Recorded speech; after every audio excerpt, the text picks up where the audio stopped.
बड़ी वसूली बात कह रहा हूँ। हम जमीयत उलमा के 100 साल के इंतहाई जिम्मेदार प्लेटफॉर्म से ये ऐलान करते रहते हैं कि 2024 का वक्फ अमेंडमेंट बिल ये दस्तूर के खिलाफ है, ये आईन के खिलाफ है। हमको यकीन है अपनी रियासत के वजीर आला से, वो आईन परस्त हैं, उन्होंने आईन की हलफ लिया है, वो सेकुलर ज़हनियत के मालिक हैं। हजरत ने भी दिल्ली में इस बात का इजहार किया था। हमको उनसे यकीन है कि दस्तूर के खिलाफ वो किसी भी बिल की और इस बिल की कोई हिमायत नहीं करेंगे। मैं बड़ी जिम्मेदारी के साथ ये भी ऐलान करता हूँ कि जमीयत उलमा किसी सियासी पार्टी की तरह सियासी नफा नुकसान की बात नहीं करती। वक्त अल्लाह की मिल्कियत है। हमारे दस्तूर ने हिंदू, मुस्लिम, सिख, ईसाई हर तरह के औकाफ के तहफ़्फ़ुज़ की गारंटी दे रखा है। वो वक्त, वो दान ईश्वर के नाम पर, अल्लाह के नाम पर, गॉड के नाम पर, भगवान के नाम पर, परमात्मा के नाम पर किया जाता है। वो हक है यतीम का, गरीब का, बेवा का, इंसान की मिल्कियत से निकल के वो अल्लाह की मिल्कियत में चला जाता है। दिल्ली की, मरकज की फिरका परस्त हुकूमत खुदा की मिल्कियत में दखल दे रही है। हम कहते हैं बचो, अल्लाह से लड़ने से बचो, गॉड से लड़ने से बचो, ईश्वर से लड़ने से बचो। हम कतान ये वादा नहीं करते कि अगर आपने अमेंडमेंट 2024 वक्फ बिल में सपोर्ट कर दिया तो हम आपकी मुखालफत करेंगे। हम बिल्कुल ये नहीं कहते। हम ये भी नहीं कहते अगर आपने हिमायत वापस ले लिया और बिल को रद्द करने में हमारा साथ दिया तो हम आपका साथ देंगे। मसला साथ देने का, मुखालफत करने का नहीं है। ये बड़ी छोटी बात है। जमीयत उलमा एक दीनी जमात है, वो मुसलमानों के वोट का सौदा कभी नहीं करती। हम किसी हुक्मरान पार्टी से नहीं कहते हम आपको साथ देंगे, या हम कभी नहीं कराते कि हम आपकी मुखालफत करेंगे। हम पूरे आज़म के साथ, यकीन के साथ ये बात कहते हैं कि ये बिल संविधान के खिलाफ है।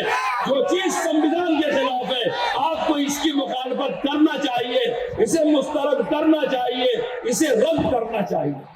आप जमीयत उलमा के मौक़िफ़ को समझें। इतना बड़ा मुल्क संविधान से चलेगा, दस्तूर से चलेगा, आईन से चलेगा। संविधान हमारे बुजुर्गों ने बनाया है, सेकुलर बनाया है, मजहबी आजादी दी गई है, लसानी आजादी दी गई है। किसी को यह हक नहीं पहुंचता किसी हिंदुस्तानी के हक को गज़ब करने। कोई जमाना रहा होगा इस मुल्क में अकबर बादशाह था, कोई जमाना रहा होगा शाहजहां बादशाह था, कोई जमाना रहा होगा कोई बादशाह रहा होगा, कोई नवाब रहा होगा, कोई आका रहा होगा, कोई राजा रहा होगा। आज संविधान ने हर हिंदुस्तानी को बादशाह बना दिया है, राजा बना दिया है, बराबरी का हक दे रखा है। हमारे ऊपर कोई हुक्मरान नहीं है, हमने ये संविधान खुद अपने ऊपर लागू किया है। हम एक आजाद कौम है, हमको संविधान ने हक दिया है। अगर अपने हुकूक को तलब किए जा रहे हैं, हम पब्लिक मकाम पे इकट्ठा होके अपना एहतजाज दर्ज कराएंगे। ये संविधान ने हमको हक दिया। अगर संविधान बनवाना तो जमीयत उलमा का काम है, तो उसको बचाना भी जमीयत उलमा का काम है।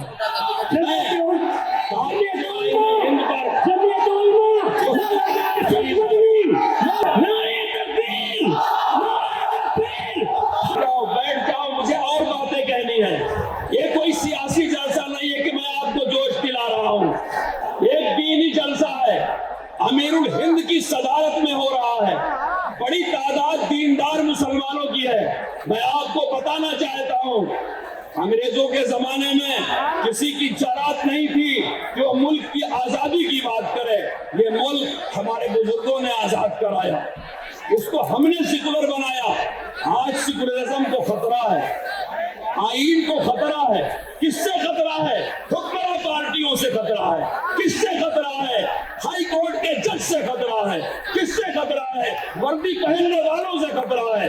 किससे खतरा है? भगवा ہندوستان والوں سے خطرہ ہے کہ میں نہیں کہہ رہا ہوں، میرے دیش کا سپریم کورٹ کہہ رہا ہے، بلڈوزر کے فیصلے میں کہہ رہا ہے، نوٹ بندی کے فیصلے میں کہہ رہا ہے، لڑکیوں کے ساتھ معاملے میں کہہ رہا ہے۔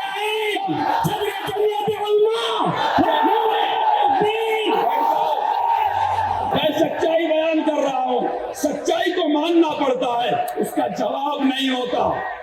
جب سپریم کورٹ کہہ رہا ہے آئین خطرے میں ہے، سپریم کورٹ کہہ رہا ہے بلڈوزر کی کارروائی اسنویدھانک ہے، سنویدھان ہم نے بنایا ہے، دھرم نرپیکش اس کو ہم نے بنایا ہے، قربانیاں ہمارے بزرگوں نے دی ہے، آج جمعیت علماء سنویدھان بچائے گی۔ ہم سنویدھان کی حفاظت کی جنگ کو اخیر تک لے جانے کے لیے تیار ہیں، کوئی ہم سے ہمارا ہاتھ چھین نہیں سکتا۔